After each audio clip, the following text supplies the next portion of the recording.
I'm Dave Fryer. Welcome to the Reluctant Agilist. Happy New Year. Starting the year off with Mark Kilby and Johanna Rothman, and we're going to talk all about the year. And the big confession I have to make is I emailed them both and asked them to be on this. And typically I start out my years with like a big plan, or like I've done a big retrospective and I have all these things. And this year, January 1st came around and I was kind of like, I don't have any idea what I'm supposed to do anymore. I can't even figure out like what to make like a target, because everything's so mushy everywhere. Yeah. And I'm sort of looking for inspiration, which, Johanna, you had suggested we make it about preparing for all the wonders that 2026 has already started to foist upon our doorsteps. Sorry. That was me snorting. Because we're recording this on January 9th and my year has already blown up. Yeah. So, however, my idea of preparing was preparing for success. Okay, we'll have to figure out what that means soon. Right? It's a different way. And all three of us have worked for years and years as project managers or team facilitators or whatever, right? Program managers. And we have been focused on risks. I decided that this year I would focus on preparing for success. Okay. So a more positive, I guess, let me back up and then Mark will go to you. I always describe the way a project manager's brain works is it's not there's a glass on the table, but there's a fragile container full of liquid that someone will knock on the floor. It will shatter. Someone will walk in here barefoot, cut themselves. Oh my God, I need Band-Aids right now. That to me is preparing for risk. Right. But you're just assuming the glasses stay on the table and nobody knocks it over and we all live happily ever after and get ponies. So preparing for risk is a negative view of everything. But preparing for success allows for managing risk, and we need to. But it also says, what if all the best things happen to you? And now, Mark, you need to go. Okay. You need to say something. Happy to. Yeah. So I'm somewhere between your outcome so far, Dave, where everything's mushy, and Johanna's where any plan I had is gone poof, as I thought about what I would write for my first newsletter of the new year, it's like I couldn't say, hey, I couldn't take the Lego approach and go, everything is awesome. I haven't even been able to write one yet. I'm like, I don't know what to say. Yeah. Well, so what I decided is, and the title of the newsletter was, "This is the year we keep moving together." Okay. Because there's so much emphasis on the individual and how to optimize the individual. It's like, no, I still can't do that. I still want to move together with other people, which is why I'm doing this podcast with the both of you. Some of that is what I call keeping stable ground. You might know this as put your mask on first, and then you can help others put their mask on.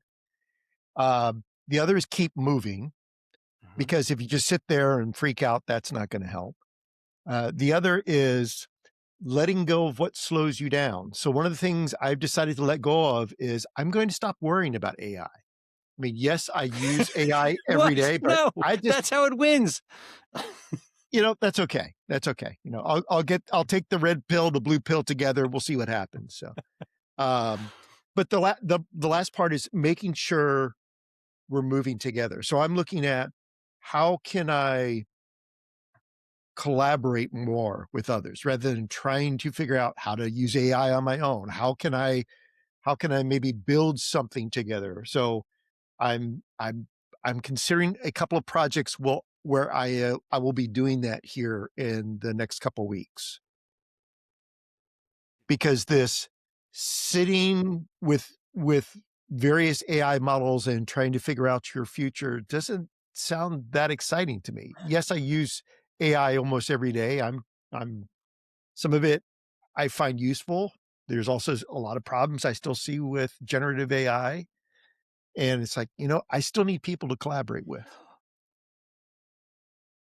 Oh, can I ask a question about this of both of you? Sure. Part of my struggle with AI, I think, is because I'm a project manager. And I look at it like, yeah, it does some nice things like Grammarly and takes great minutes now. I have a Plod device, which is amazing. But as a project manager, it doesn't really do anything for me yet. Like until it has access to all the data in the company, it can tell me, well, if you increase utilization by this much, history shows you'll see a retention drop of 3.7% over the next 5 years, which will cost the company this much money. And I can be like, oh my God, don't do that. Um, I don't know what to do with it. And I'm tired of worrying about it. But I mean, No, is that a project manager thing? Is it more useful to the rest of the humans? no, it's not. And I have a great use case for AI, really a Okay. terrific use case. Any item in any backlog that's over 20 days old, delete it. I can't do Just that. delete it. Why not? The What? emotional I've spent a lot of time around this loop because this is all my lean friends used to say, like, throw it away. I'm like, I can't. I'm a project manager. Historical documentation is like my whole spine. I don't need to do it. I can put it in another, I just can't delete it. Okay, move it to the parking lot and then never look at the parking lot. It's called Trello. Yeah. Well, it's fine. But I think it's so I I I think we are misusing AI right now. I think it's time to go back to the idea of an expert system. And Wow. now I should yeah, I'm I'm an old AI user. I worked at Symbolics in the 1980s and Okay. I implemented some of the stuff in well, I was actually a tester then, but since the developers made so many mistakes, I would like to think I was part of the implementation team. Um, we we had an operating system that had a lot of problems, especially in garbage collection. And if you never fix the garbage collection, you can never do the expert system. So I have a lot of Mm. experience with expert systems, and I think we are misusing AI. Right now, AI has not a single insight that somebody else has not already had. AI is a terrific Mm. predictive engine on Yeah. older data, which means how do we create insights with stuff? Even I don't pay for AI mostly because I'm way too cheap, but for not nearly enough capability. But if we had stuff from just a month ago, think about how he in effect useless our predictions were a month ago for where we are now. And if we cannot use even yesterday's weather or yesterday's insights for today, why are we using these tools? So, if I go back to the idea of an expert system with rules, we can get rid of all these backlogs. We can get rid of all the stupid measurements our managers think they still need to see that do not add any value to the organization. Now, we might use AI to say, how can we convince our managers that lean measures are more appropriate for managing the organization and the projects and the programs and the portfolio rather than these cost accounting measures? I I guess I should use that as a prompt for some I'm writing a whole bunch of stuff and I'm learning about it because I'm writing it. So I would prefer to kind of write and learn as I go because that's what I do. Well, you can have the AI write the book for you now.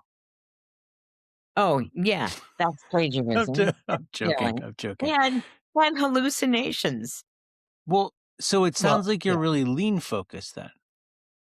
Is that I am very lean focused because I find that when we think in flow efficiency, starting at the top of the organization, uh-huh. if we start at the top of the organization and we say to the senior leadership team, work as a senior leadership team. Now, what is the corporate strategy?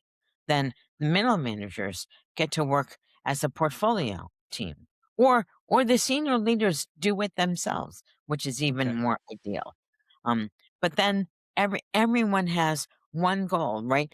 In the Modern Management Made Easy books, I talked about um, leadership teams at every horizontal level, right? So the senior leadership team is a team. How did we get teams of middle managers? How did we get teams of first line managers? Because when a team has a single overarching goal, and if we can get managers to commit to only one overarching goal for their entire horizontal team, Mhm. then all the product development teams will have one overarching goal. Doesn't matter if they're Scrum or Kanban or name an agile approach of your choice. It doesn't matter because Okay. everyone will be focused on the same thing. The same thing. Okay. Mr. Kilby? Yes, and as I listened to a recent podcast where somebody was interviewing a person who built their own board of advisors. Oh, yeah. What'd you think? That was interesting. And the first thing that hit me was, how do you know when some of those advisors are hallucinating? How do Well, you I mean, how do know? you know in real life? Well, true, but I mean, for some of the applications that I use AI for now, I still see hallucinations. So I'm checking carefully anything the AI is generating. And now people are using uh, more agentic AI where they're launching agents to go out and do things. I am not going to have any AI control my bank accounts or credit cards right now. There is no way. I see too many problems with that. So maybe I'm being a bit of a luddite, but I see too many problems with the technology. Uh, I'll leave it at that. I'll put it this way: the only people I see right now who are successful with generative AI are the ones selling the courses. People are successful selling courses right now? Yeah, For because for everyone. for AI, Well, yeah, Okay. yeah, I'm sort of in the same boat as you, but the one thing I keep wondering, I feel like with AI, there's so many things happening so fast and so many things that I don't know about that I feel like I'm supposed to know about that it's just like, ah, gosh, I give up. It's too much. But then I wonder when the internet started, things changed about this fast, I think, every day. yeah, And I was able to keep up with that by reading Slashdot and watch it Rocket Boom and a couple other things. And yeah, I knew what was going on, but now I can't. And I yeah. don't know if it's because I'm old or things are faster no, or there's more or what. there's Mark, if I'm gonna jump off of what you said, and the Sure. reason you don't want AI controlling your bank account is because you have no trust Right. in the product, right? Mhm. There's hallucinations, there are lies, there is incorrect information, and without trust, we cannot use the tools. So, Dave, Yeah. back when I Huh. mean, I hear, We yeah, blindly trusted it. buddy. We were so naive. So, I mean, back when we first started to use the internet, I created my first website for, I believe it was jrothman.world.com or .world.std.com, right? I had a website that was not even jrothman.com. And when Mhm. I first posted my initial website, I used SiteMill from Adobe, Oh, and yeah. where you handcrafted all the pages in HTML. I trusted that application, so Yeah. Was that website something to be proud of? It was fine for the time. Right. Mhm. And then as I got to learn about WordPress and I trusted that application, I moved my site and my blogger blog to WordPress. So we have all adapted because we have learned what we can trust. Now, are all the people in the world trustworthy? No. But we have chosen whom we can trust. And the three of us trust each other. Now, to go with the working together, Mark, my first word is onward and my second word is inclusive. So again, you and I are kind of twins separated by space and time and many other things. A But little bit. but yeah, but trust is I am thinking that trust is the one thing we need even more of, especially Yeah. if we want agents working on our behalf. Yeah. I think and I think it's so, what's the word? I'll just say bizarre how people are trusting these agents as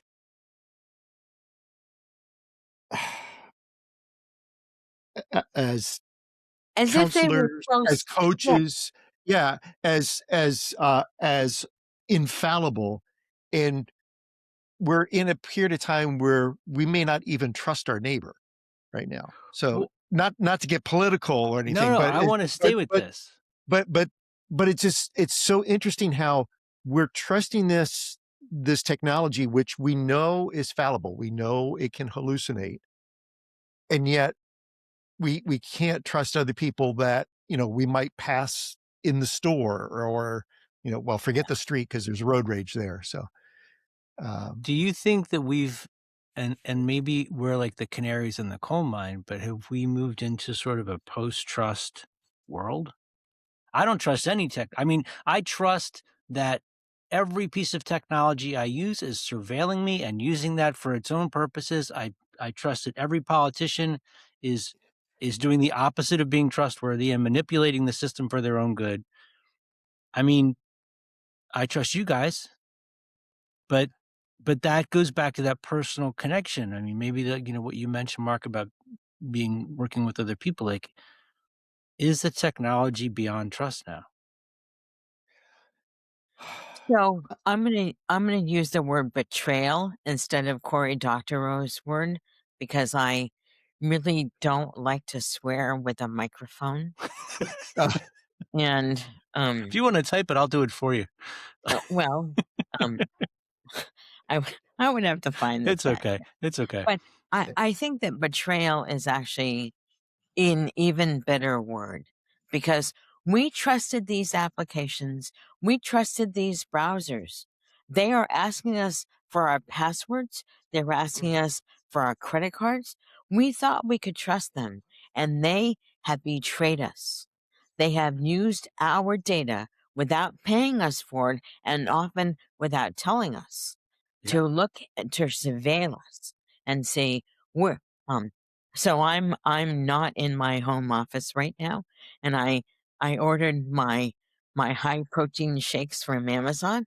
Amazon now knows I'm not at home, and mhm. I think that they know I'm still God, I'm still working on this diet.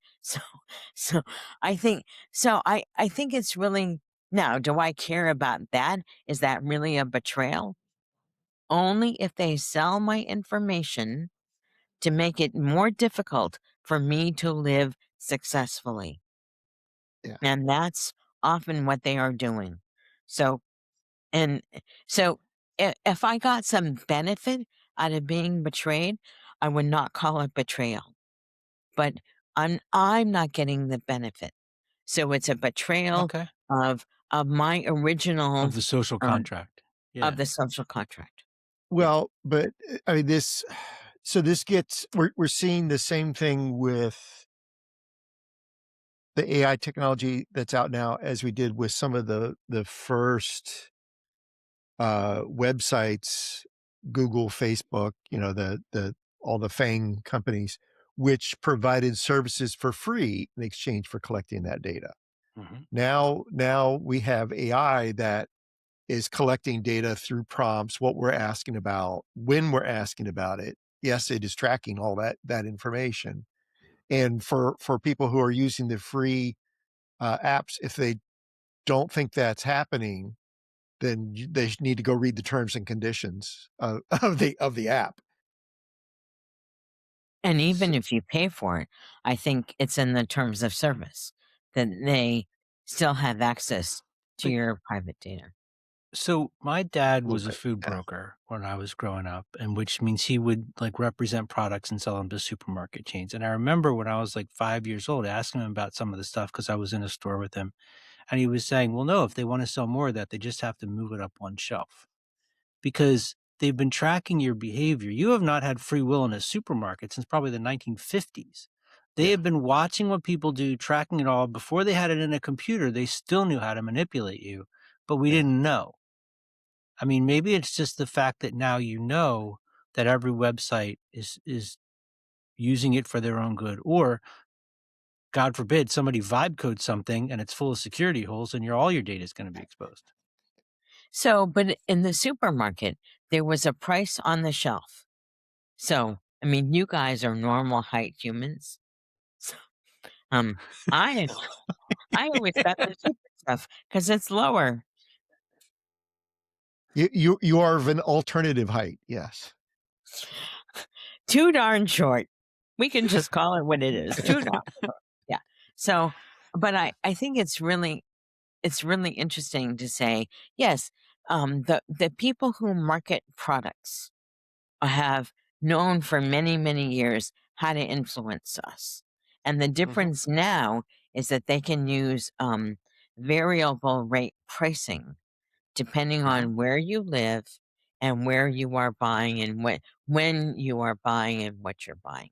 I find that that's a betrayal of the social contract.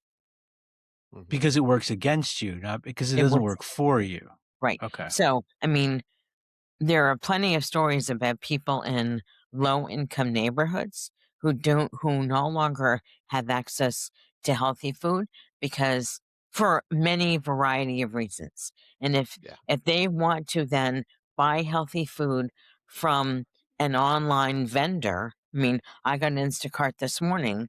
Why should Instacart be able to choose my prices depending on where they are where Hmm. I am buying from? Yeah. Why do I not? I mean, sure, it's fine if they mark up the prices in the grocery store itself. I I expect that.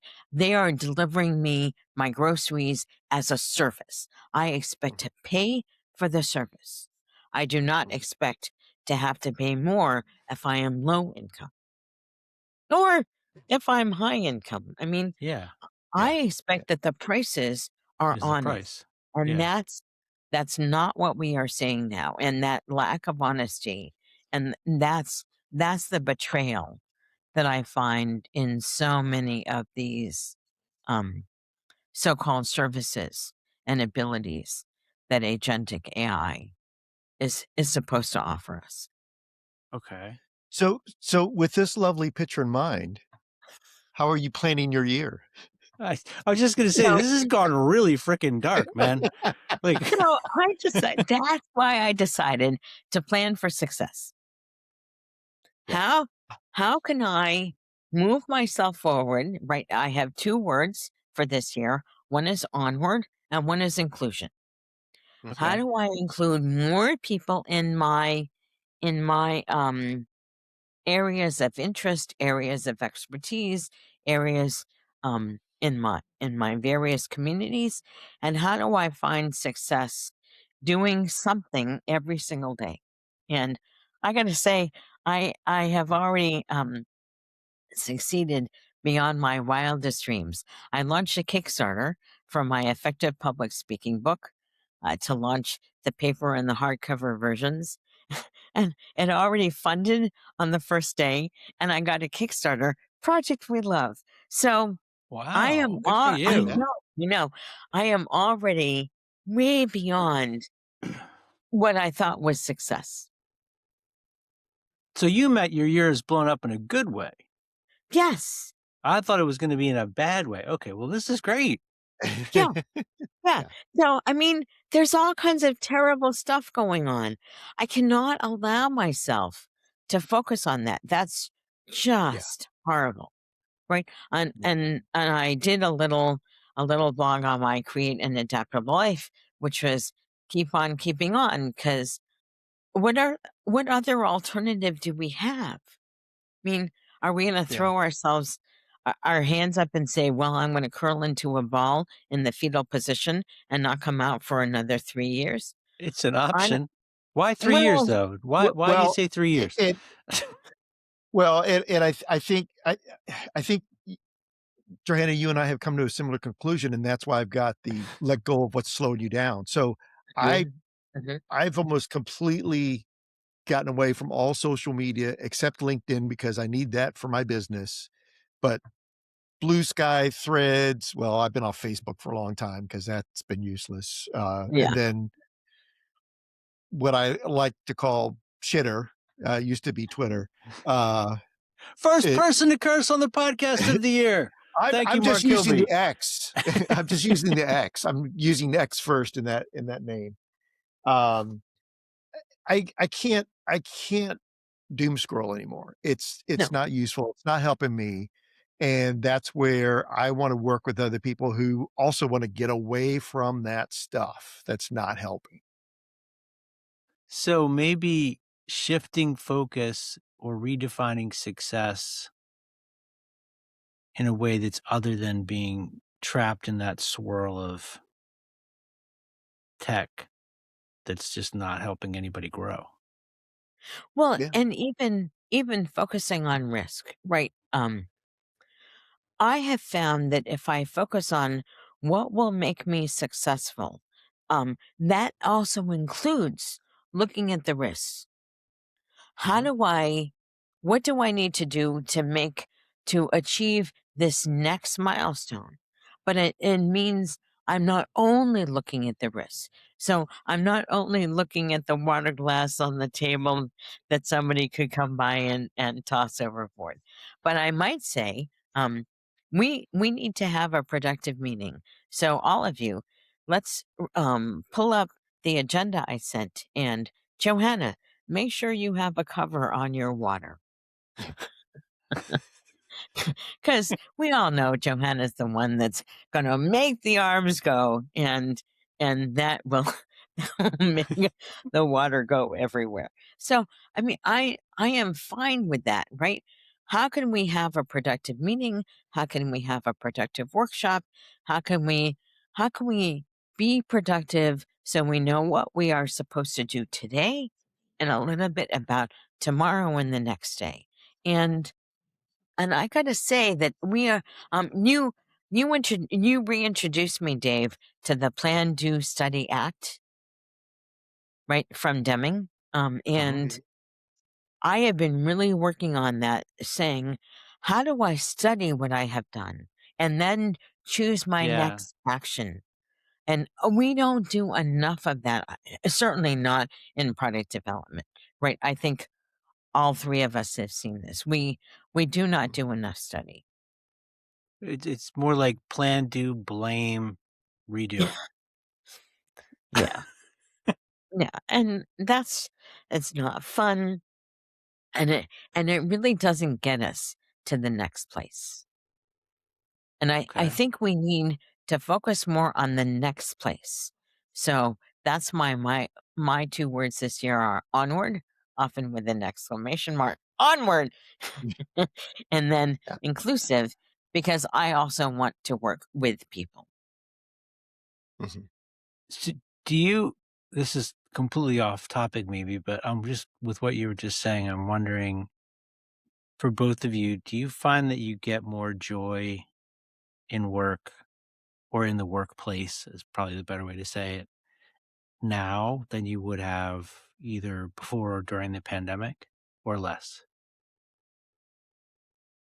Is there more joy available?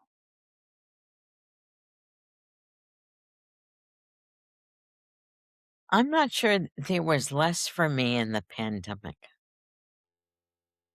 Well, you said before the pandemic. I said before, or like the pandemic for me was actually kind of great. I mean, being trapped in my apartment with my wife and daughter for 2 years, that was awesome.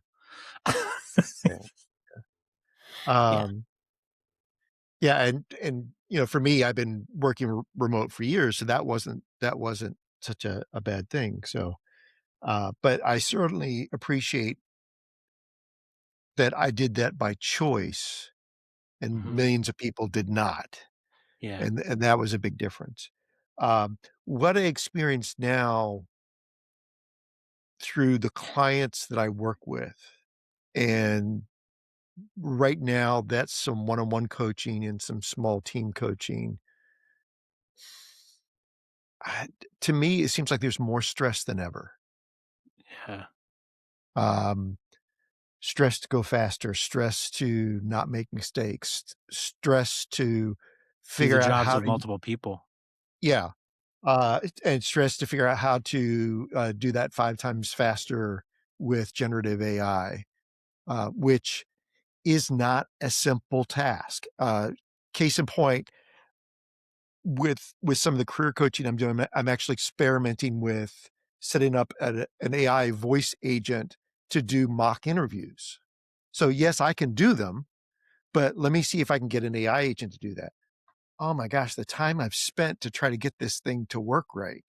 But It's that thing like that you showed me where I got interviewed by the AI bot, that was really cool. yeah, yeah, Worked yeah, great. but I had no idea how long it took them to build that. So, and I'm sure it's saving that company some time. Mhm. Um, but did you get to learn anything about the company in that interview? No. No, no. All I Did you learned get to was that I wasn't prepared for the questions they were gonna ask me. yeah, yeah. Yeah, did you get to learn about the people you might be working with? No. If I'm only working with AI bots, then sure, I did. Yeah, well, maybe, yeah, so, yeah. So what Dave's referring to is, there are a few, AI companies out there that are using AI to conduct interviews. It's an interesting experience. I'll just say that. It It sounds like a real person. It reacts to your questions. It dives deep into what you say and kind of drills down into topics. But I wonder if it's really figuring out what needs to be figured out. Is this person going to fit in our organization? I I don't have a feel for that. I don't know how an AI can figure that out. Because that's the most expensive one of the most expensive decisions you can make as a business is the hiring decision. But it's also more than just that interview tool because with the way the screening stuff happens now, I mean, the best person to work in your organization, you may never encounter because they can't figure out how to climb that firewall of ATS screening stuff Right, that is it's impossible the to get best through. it's the old problem of the best test taker is the one that passes. Yeah. It may not be the most knowledgeable, it may not be the most able person. It's the person who can navigate that system well. So there's a bias in that process. Big time. That's Yeah. why I'm thinking of rewriting both the hiring books and the manage your job search to say it's time to rethink hiring and rethink searching and um, creating a human approach as opposed to an agentic approach. There will Yeah. always be companies who think that they can spend a lot less time with an agent, right? That they can stop taking all this time from the people doing the work, and then the people doing the work can focus on their work and do this. What is it? 669 996 78. 996. Yeah. What is Yeah. that? Is that like Um, 6767? Oh, no. Oh, no, no. it's Uh, 9 to go ahead. 9, 6 days a week or something, something Yes. Yeah, ridiculous like so that. So, What? so so 6-day work oh, weeks working from 9 AM to 9 PM. I That's thought we were something supposed to be going the other way, like 4 days a week. Yeah. I mean, it's Nope. just, it's nuts. Yeah. So Yeah. this focus on individual productivity is, first of all, totally mistaken. And secondly, if you really wanted individual productivity, you should restrict the number of hours that people work, But such as maybe 5.5 or 6 hours a day okay, maximum. I know that all three of the people on this call right now invest a significant amount of brain time into figuring how to make themselves more productive and optimized for the things they do all day long. Oh yeah. This is So true. is it how would you describe that productivity? Is that like life productivity or personal productivity or I mean, it's I not would just call it work. It's not. I'm not saying like work is only part of what you do all day long. so I'll put it this way. I realized long ago that I have a unique ability to obsess about process, and not everybody It's a is inflicted with superpower, Mark. that. Yeah. So, yeah. But I also realized not everybody's is Given to that that. concerned. Yeah. They Yeah. just wanna get it done, whatever that means. Usually there's another word in there, which I used earlier. So, but But again, kinda coming back to it, how do people plan their year? Um,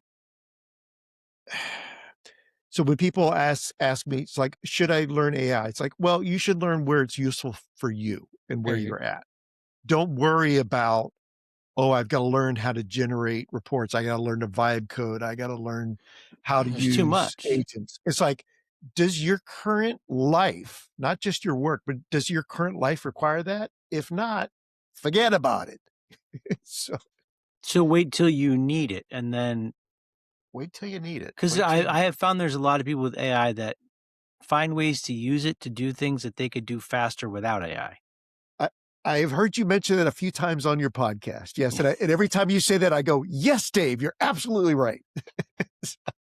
But they're learning what to do with it. I mean, the same way that when you first built your web page, Johnny, you had I mean, I think the first HTML pages I built, I had to type everything by hand and figure out what all the, Yep, like, and then the Dreamweaver showed up and I was like, oh my God. And yeah, so much faster, but it took a while to figure that out. Yeah. yeah, yeah. And, Well, and well, let me finish this one part. So just like the AI voice agent I'm working on to conduct interviews, I'm not doing that to save me time.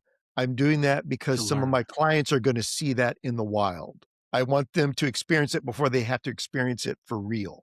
Okay. Mhm. I want them to practice dealing with this non-human interviewer to get comfortable with it.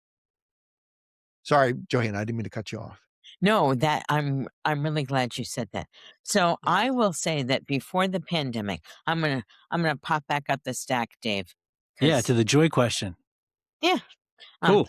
uh, so before the pandemic, I was doing an awful lot of travel, and which I loved, and I was teaching a lot, which I loved, and I was helping some management teams with their portfolio, which I really, really loved. And then came the pandemic, and everything changed.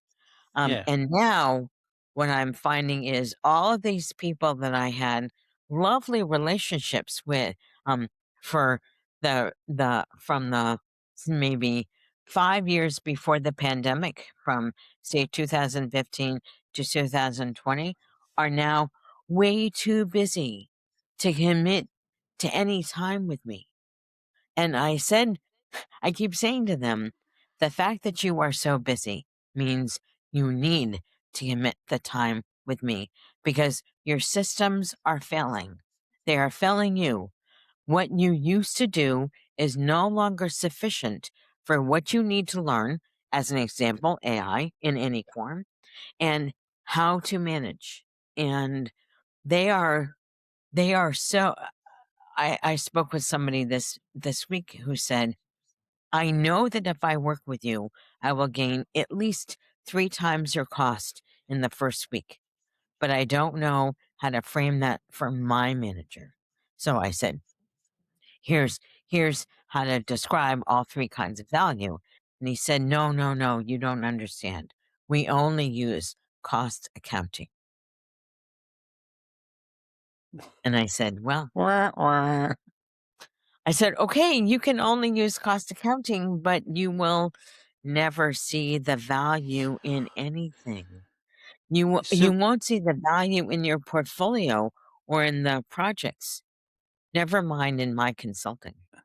I to me, there's something really flawed in that. I mean, obviously flawed in that mindset, but it's like they may only be looking at cost accounting, but all the other things are still present. It's sort of like when you look at risk, complexity, and effort, and then reduce it to hours.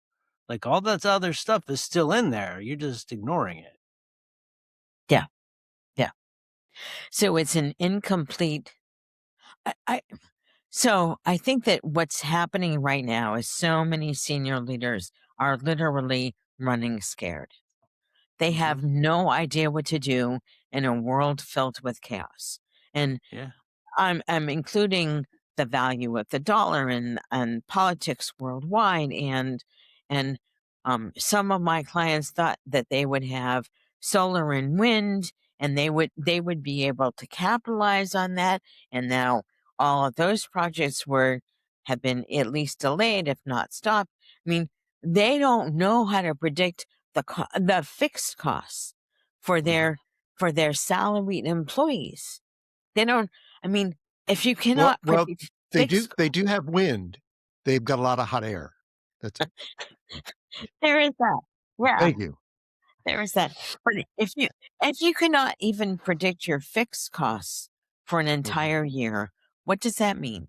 So I keep Yeah. telling them it means you replan more and more and more. And yes, you keep a very lean workforce, lean in the sense of how few people do we employ altogether, whether they're consultants or W-9 employees, and you reduce the number of projects in your project portfolio and finish a bunch of them.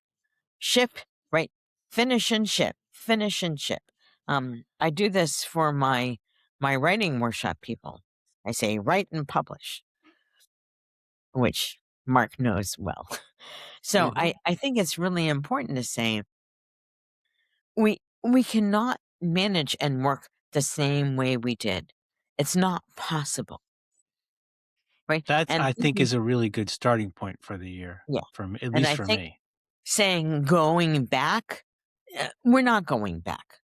So we can only go forward. And if we can only go forward, how do we optimize for change? How do we manage for change? And that's where the lean thinking and flow efficiency thinking comes in.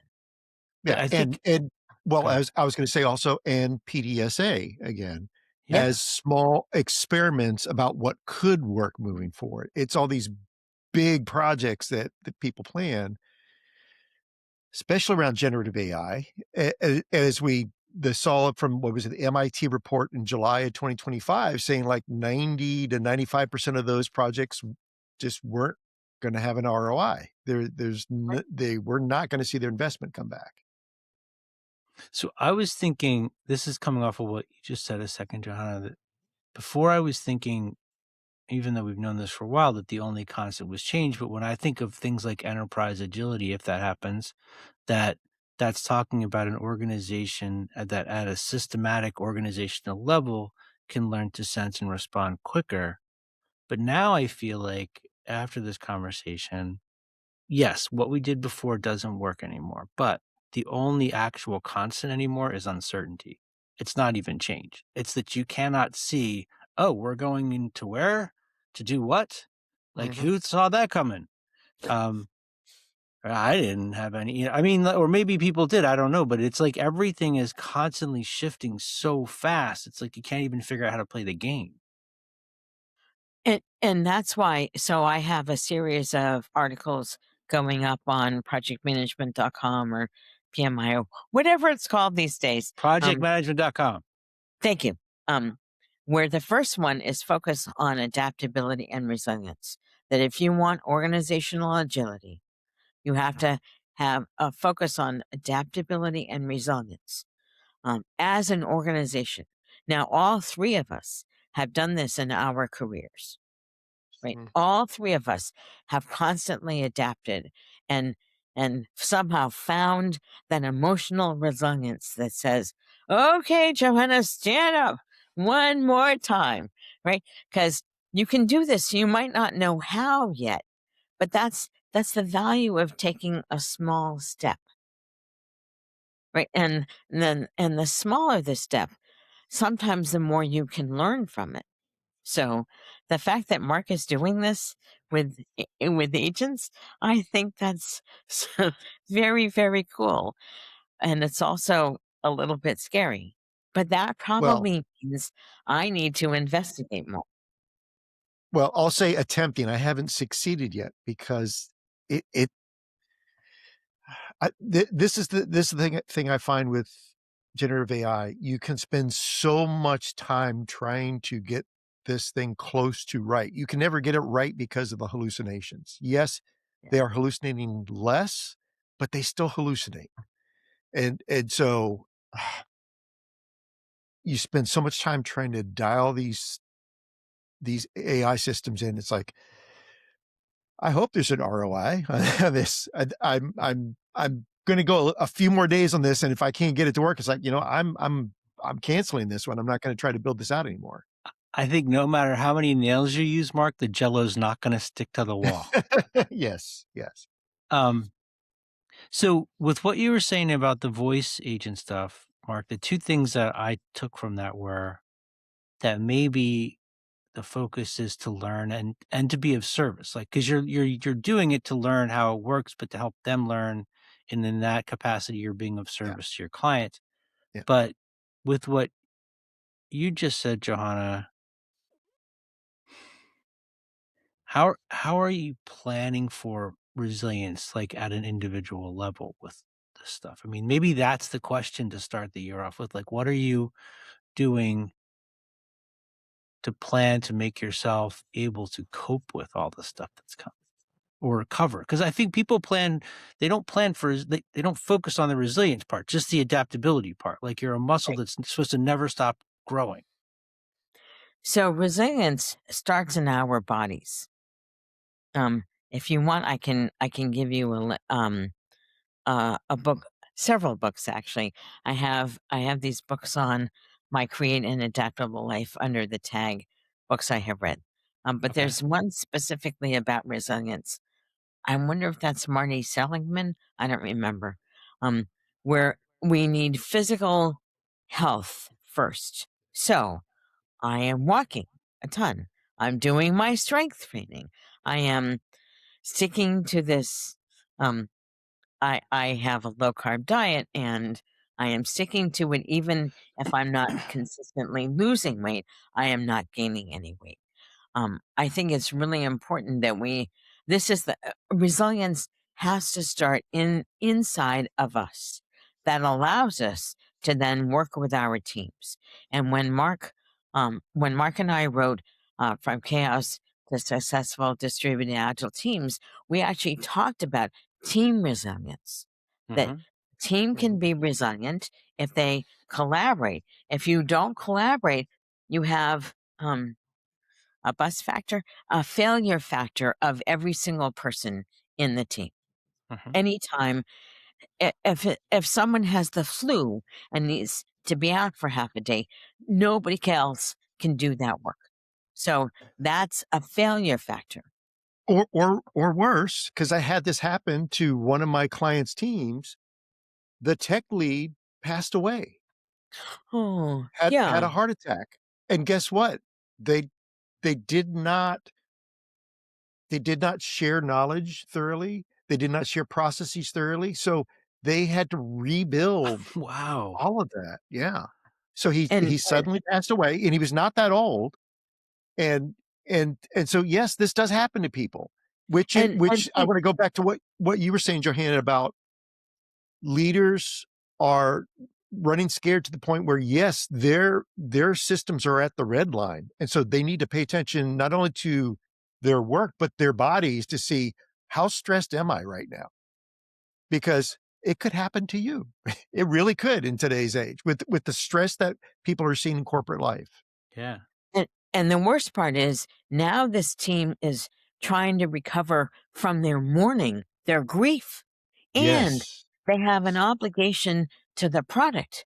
And that's Yeah. amazingly stressful and Yeah. not in a good way. So start with our bodies, extend that to our teams, and then the more this is where PDSA is so helpful. The more we study what we have done, the more we can learn from it. And I don't care if you just call it a retrospective, but as long as you do the double loop learning, preferably, I mean, we each do our double loop learning alone, but the more we work with our teams and use the double loop learning, what did we learn about the product? What did we learn about our process and systems? The more resilient we can be. That Exactly. allows us to consider more options and really create a new reality. I have been writing this Create an Adaptable Life blog now since 2014, and I've been writing about adaptable management. And I am considering a Substack where I actually charge people to read because people are not listening to me. Yeah. Well, and it's funny because as you mentioned that, it's like, oh, I haven't looked at your blog in a while. So I found the section about books I've read. I found the resilience books, and I like how you've got it, how you kind of got the summary of level 1, physical health, level 2, problem solving, level 3, knowing yourself. Yeah. Because coming back to that topic of paying attention to your own stress levels, that is a system you should always be paying attention to, because it's telling you not only how you're doing, but how your team is doing, because you are impacting your team if you are stressed as a leader or even as an individual contributor. When you said physical health, I thought it was going to go down the path of like a mind, body, spirit thing where you have to have some degree of all of those to feel like reasonable or to get through the day. Well, I mean, we could go there. That's not the kind of topic you typically hit on this No, podcast. I know, but I mean it But there's something to that, and it goes back to Yeah. what Johanna was saying about that double loop learning. You need to use it on yourself Yeah. as well as your team and the systems you operate in.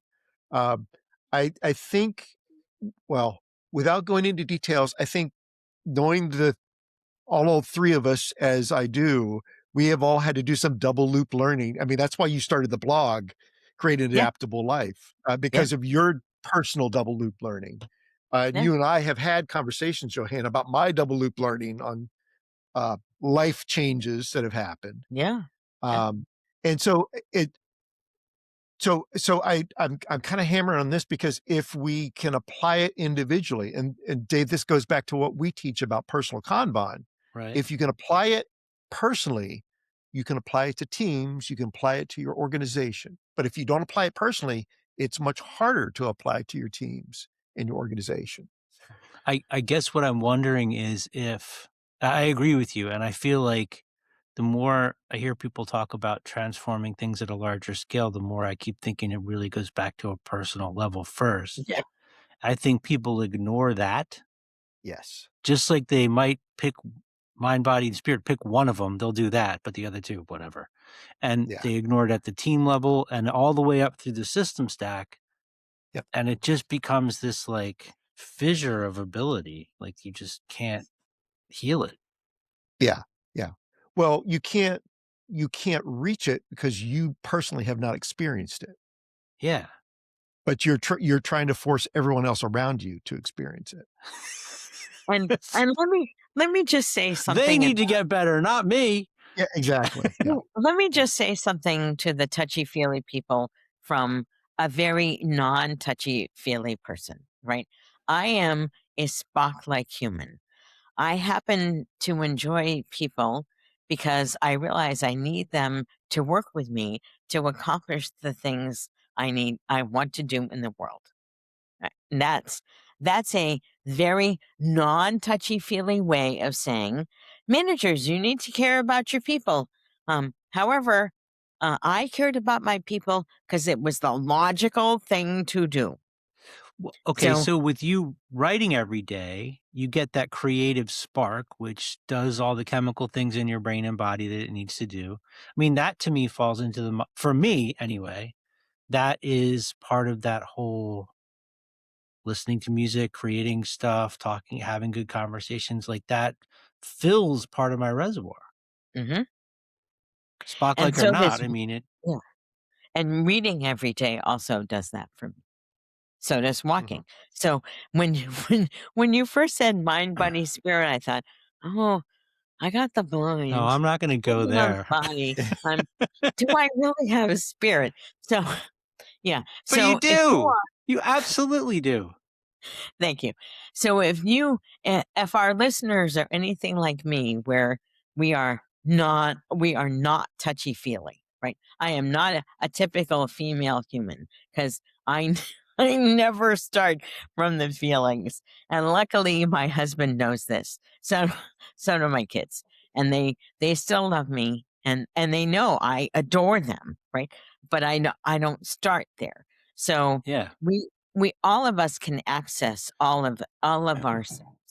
We some of some of us need some practice. And that's why thinking about resilience, when I think about physical problem solving, and then who am I, if I start with that that allows me to really create some solutions I had not considered before. And that's what we all need to do in all of this chaos. Our chaos is overwhelming. So that's why I want to I cannot I will not allow myself to descend into that chaos. Yes, I am a functioning member of society, but I will work very, very hard to make sure I bring some light into this world. And that light for me is my writing, my two words for this year, which are onward and inclusive. And that includes having conversations with people like this, where I can Mhm. smile and say, yeah, that's kind of wacko. And now what alternatives do we have to go forward from here? I really want to stop there, but Mark, I think you just throw. Yeah, I got You one say more. something, I'll say something. We're cutting it because that was awesome. Yeah, yeah. Um, yes, and you can't do all that with AI. You've got to, because kind of going back to where Johanna started about talking about AI, it's absorbed all the past knowledge, but it hasn't absorbed all of our past experiences. Mm. So Mm. let me give a very concrete example. If anybody has ever attempted to write a book, you know how challenging that can be. If you want to go fast, partner with Johanna